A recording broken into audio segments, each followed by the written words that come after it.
নমস্কার বন্ধুরা, সবাইকে। গরমের দিন, তার মধ্যে ফল তো ভীষণ খাওয়া হয়, গরমে প্রচুর ফল।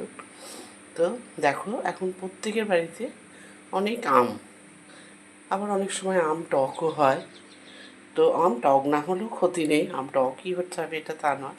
অনেক সময় এমনি আম খাওয়া হচ্ছে, তো একটু বিকেলের দিকে দেখবে ঠান্ডা ঠান্ডা কিছু খেতে ইচ্ছে করে, বা কেউ বাড়িতে আসবে, তখন তাদেরকে কী দেবো? একই ঘি এমনি কোল্ড ড্রিঙ্কস আর এমনি শরবত, সে তো আমরা দিয়েই থাকি। কিন্তু ঘরে যদি প্রচুর আম থাকে, তাহলে এইভাবে আমগুলো আগে খোসাগুলো ছাড়িয়ে নিয়ে আমটাকে ম্যাশড করে নিতে হবে।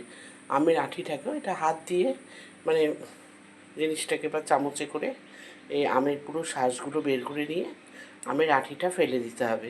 তো চলো, এখন আমি তোমাদেরকে এটা দেখাই। এটা খুব সুন্দর খেতে লাগে, দেখো, খুব ভালো লাগবে। কেউ এলেও তার জন্য রেডি করে রাখো, কাউকে দেওয়ার জন্যে, যদি কেউ বাড়িতে গেস্ট আসে। আর নিজেরাও কিন্তু ঠিক সন্ধ্যের আগে এক গ্লাস করে এটা খেতে খুব ভালো লাগবে। আমি এখন আমের ওই কাতটা বানিয়ে নিয়েছি, আটিগুলো ফেলে দিয়েছি। তবে একটা জিনিস লক্ষ্য করতে হবে, আমের মধ্যেও না অনেক সময় একটা চুলের মতো থাকে, সেইগুলোকে কিন্তু এই শরবতটিতে বাদ দিতে হবে। তো চলো এবার দেখো কী কী দিচ্ছি এটাতে। এখানে আমি মিক্সির বড় জারটি বসিয়ে দিলাম। এবার আমি আমটা দিয়ে দিচ্ছি। এবার আমি এখানে ঠান্ডা ঠান্ডা দুধ দিয়ে দিলাম, ফ্রিজে ছিল একদম ঠান্ডা করা দুধ, ওটা দিয়ে দিচ্ছি এখানে। সাথে দিচ্ছি একটুখানি চিনি, খুব বেশি চিনি দেব না, কেউ ভাববে না যে চিনি ছাড়া করব, আবার খুব এটাতে মিষ্টি হবে না। অল্প আমি 4-6 চামচের মতো চিনি দিচ্ছি। চিনিটা দেওয়ার পর আমি এগুলো এখানে একদম একসাথে দিয়ে দিচ্ছি।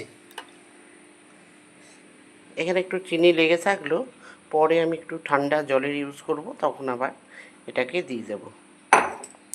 এবার আমি মিক্সির জারটাকে চালাবো। দেখো, এটা বানিয়েছি কিন্তু একটা থিকনেস এসে গেছে, এখানটা এবার একটু আমাদের জল মেশাতে হবে। তো আমি এখানে ঠান্ডা জল রেখেছি, এবার আমি এই জলটা এখানে মিশিয়ে আর একটু পাতলা করব। তো দেখো, জিনিসটা একদম কমপ্লিট হয়ে গেছে। এবার আমি গ্লাসে ঢেলে সার্ভ করব। এর সাথে বরফের কিউব অবশ্যই মেশাবে, আমরা বরফ খাই না বলে বরফটি রাখিনি।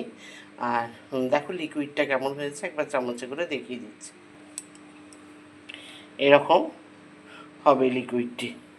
যদি তোমরা মনে করো আর একটু পাতলা করবো, আর একটু পাতলা করতেই পারো। তো চলো, টাটা, শুভ বিকেল, সবাই খুব ভালো থাকবে, সুস্থ থাকবে, আনন্দে থাকবে। দিন বিকেল থেকে রাত্রিটা খুব ভালোভাবে কাটুক।